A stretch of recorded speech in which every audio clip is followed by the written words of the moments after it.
hope you people are good and safe. Today we are going to see about monetary economics part 4. Just a recap what we saw in the last class. Monetary means what? Monetary means it is an money. So anything which is accepted as a payment for the goods and service, it is called as an money. So this has been defined by two economists, one is an Walker and another one is an Crowther. Then we saw about the evolutions of money. So evolutions means before money. So what system which has been followed?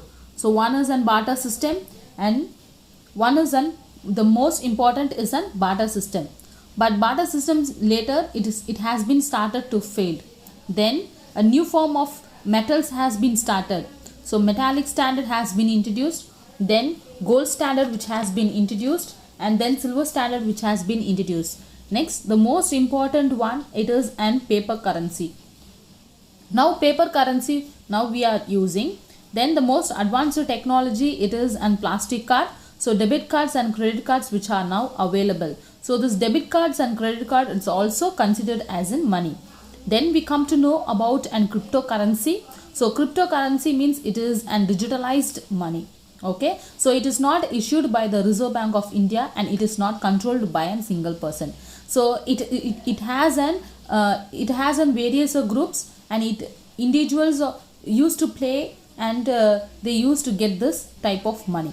Okay, then we saw about the functions of money. So we have 4 functions of money. One is an primary function, secondary functions, and contingent functions and other functions. Okay, next we saw about the supply of money. Okay, what do you mean by a supply of money? Supply of money means the total amount of money in circulations in a country. So the amount, how much the total amount of money is circulated.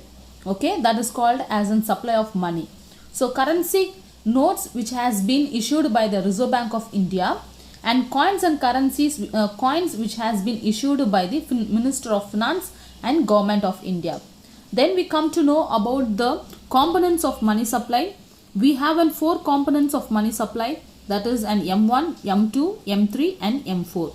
So M1 means it is an coins, currencies and demand deposits. Next we come to know about an M2. So M2 means it is M1 plus savings deposits and post office savings. The third one is an M3. So M2 plus total demand deposits of the commercial bank and cooperative bank. M4 means that is M3 plus total deposit with the post office. Okay. Next we come to know about M1 and M2 is called as a narrow money, and then M2 and M3 and M4 it is called as a broad money. Okay. Next we come to the most important one is the determinant of money supply. So we have 4 determinants of money supply. One is an currency deposit ratio, reserve deposit ratio, cash reserve ratio, statutory liquidity ratio. So currency deposit ratio means it is the ratio of money held by the public with the bank. So the currencies which is held by the public, which they have been deposit with the bank. This is called as a currency deposit ratio. Next we come to know about an reserve deposit ratio. Reserve deposit ratio means that minimum currency should be held by the commercial bank and minimum reserve should be held with the RBI. Next we come to know about the cash reserve ratio. That is, cash reserve ratio means that commercial bank should maintain a minimum reserves with the RBI. Statutory liquidity ratio means that commercial bank should maintain a minimum reserves in the form of an liquid asset. Okay. Now today we are going to see about an quantity theory of money. Okay. So what do you mean by a quantity theory of money? See here, this quantity theory of money, it expresses the relationship between. So see, it is an express the relationship between quantity of money and value of money. Okay. Next.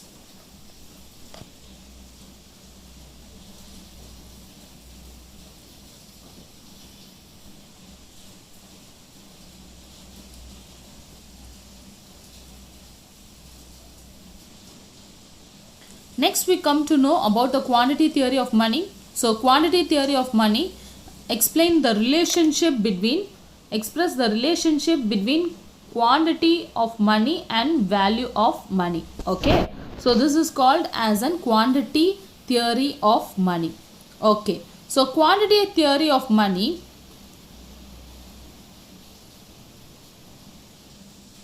So quantity theory of money, see here, the quantity theory of money explains, that is, here we are given two approaches. One is quantity theory of money, the wise, that is Fisher's transaction approach and Cambridge balance approach. First, a small introduction about this Fisher's quantity theory of money. So Fisher's quantity theory of money. First, this quantity theory of money. Quantity theory of money means, quantity means how much money which has been circulated. Okay, that is called as a quantity theory, quantity of money. And it expressed with the relationship between value of money. Value means it is a purchasing power. So listen carefully. Quantity means how much money which has been circulated. Value of money means it is an purchasing power. Okay, so see this Fisher's quantity theory of money expressed, that is, first this quantity theory of money was introduced, was propounded by an Italian economist. It was first propounded by an Italian economist, De Vanzetti. Okay, so this person who has introduced first this concept, but this concept was not popular, but later this concept was introduced by an well-known American economist. So Irving Fisher, who published in his book Purchasing Power of Money in 1911.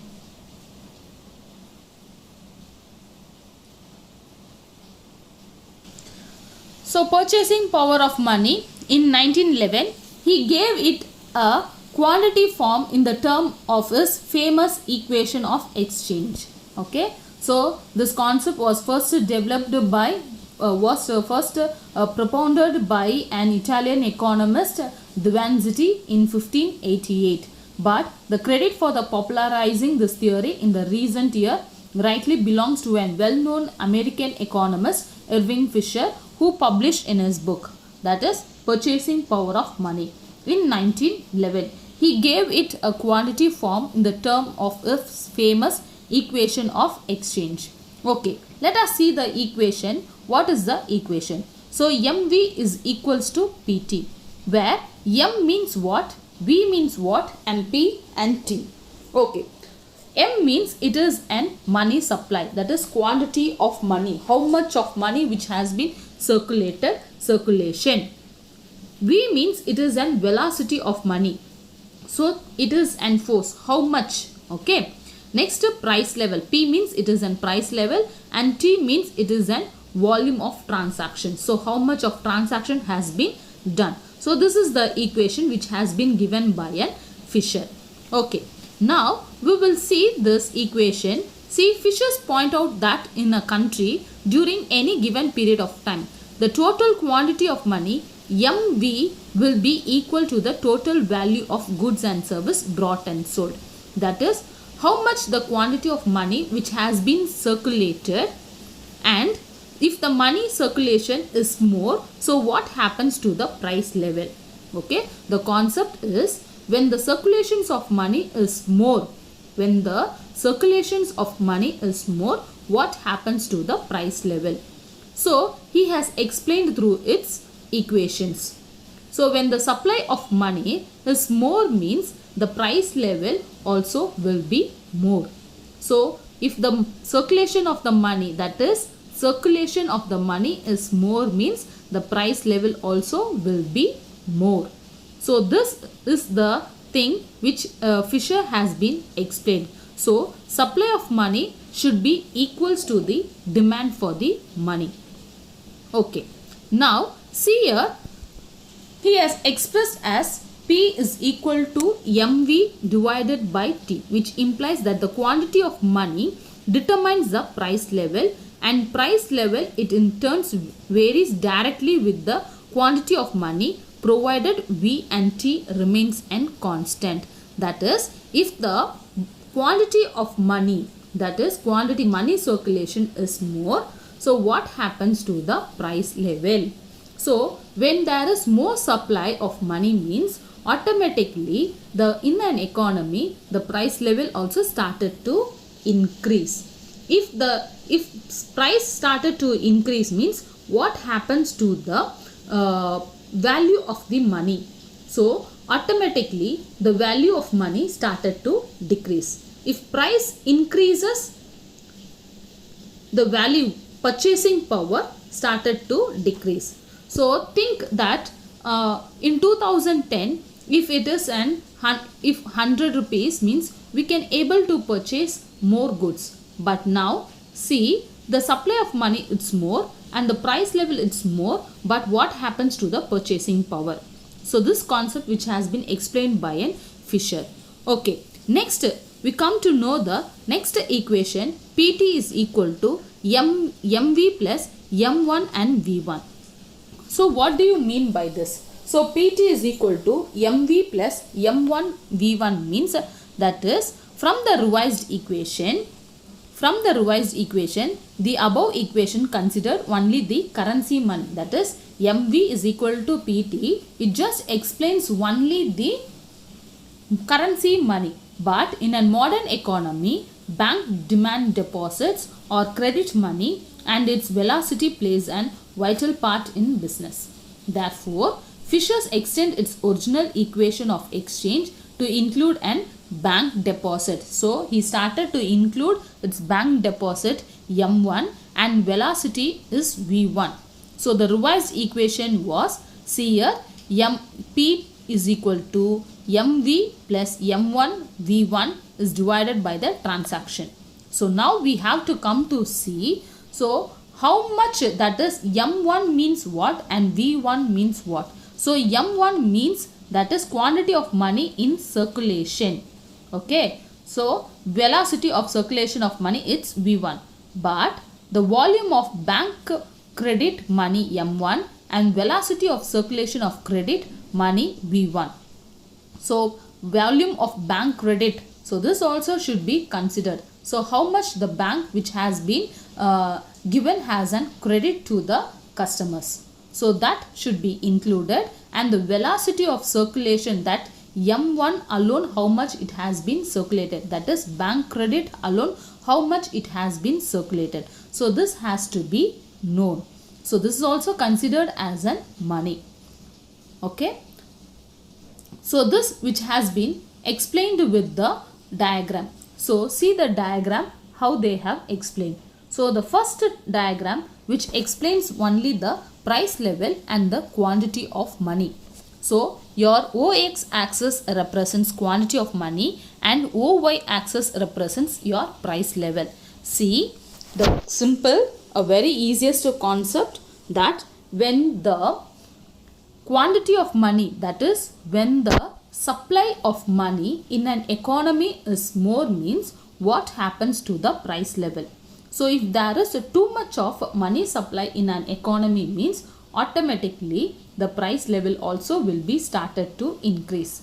If bank provides more credit and the credit circulation is more, okay, so this is the most important. If the bank credit is more, that means the money supply is more in an economy, automatically the price will be started to increase.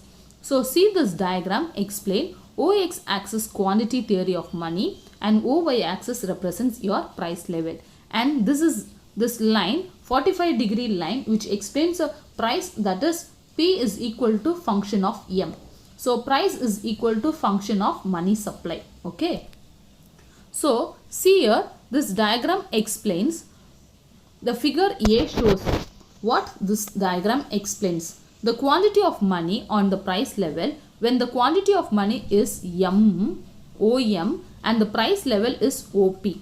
When the quantity of money is double to OM2, the price level also double to OP2. So can you able to see here? See, when the quantity of money is OM, okay, generally our price level is OP. But when the quantity of money is OM2 means if it is doubled means the price level also will be doubled OP2. If the quantity of money is fourfolded, that is it increased to fourfolded, that is OM4 means the price level also will increases to OP4. It has also doubled, that is it has been increased to fourfolded. So this is the way which has been explained, that when supply of money in an economy is more means automatically the price level also will be doubled. So this explanations which has been given here. See, the price level is doubled to OP2. Further, when the quantity of money increased fourfolded to OM4, the price level also increased by 4 times to OP4.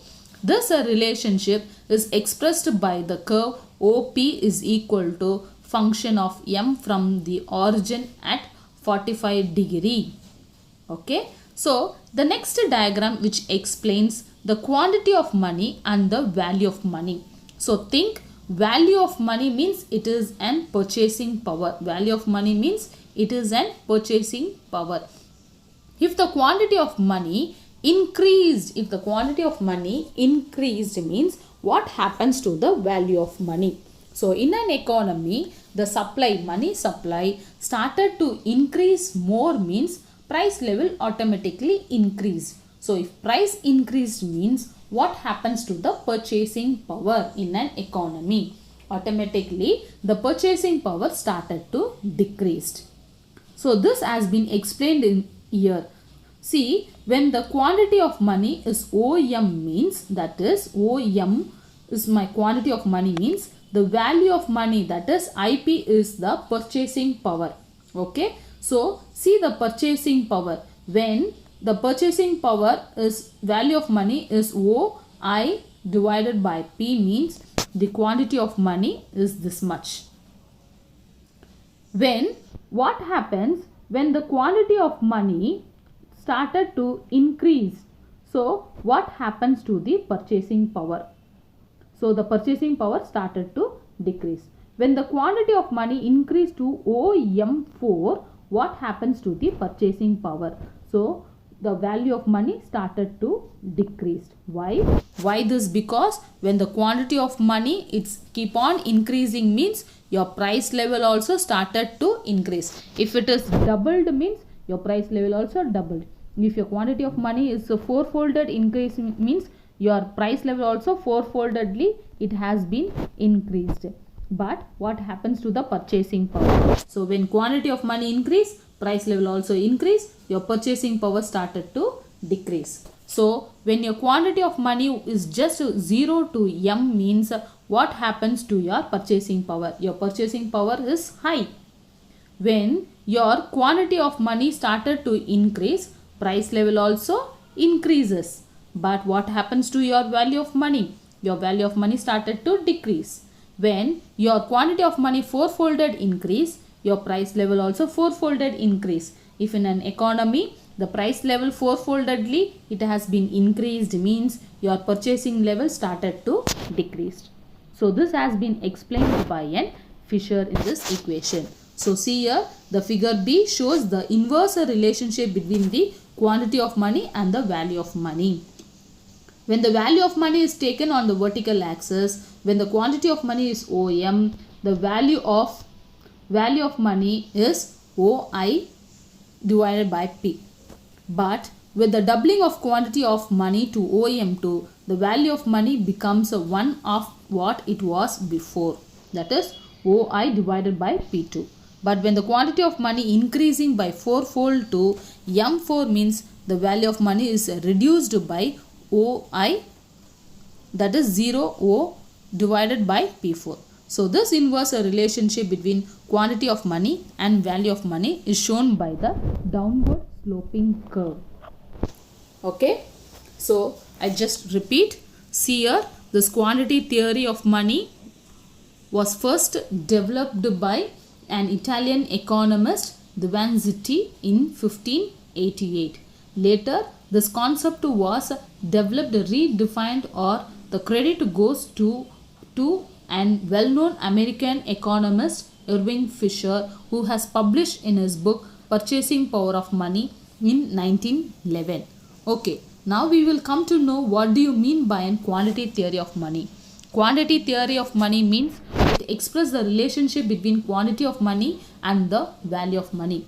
So quantity of money means the money, how much the money supply in an economy. If the money supply is more, what happens to the value of money? If money supply is more, the value of money started to decrease. If money supply in an economy is less, means automatically the money's purchasing power will be more. So here Fisher, which has been here, he expressed that supply of money should be equals for the demand for the money. So in an economy there should not be too much of money circulation. If there is too much of money circulation, means what happens, it reduces the purchasing power in an economy. So demand for money will be started to decrease. So he has expressed with the equation MV is equal to PT. So M stands for money supply, V stands for velocity of money, P means price level, T means volume of transaction.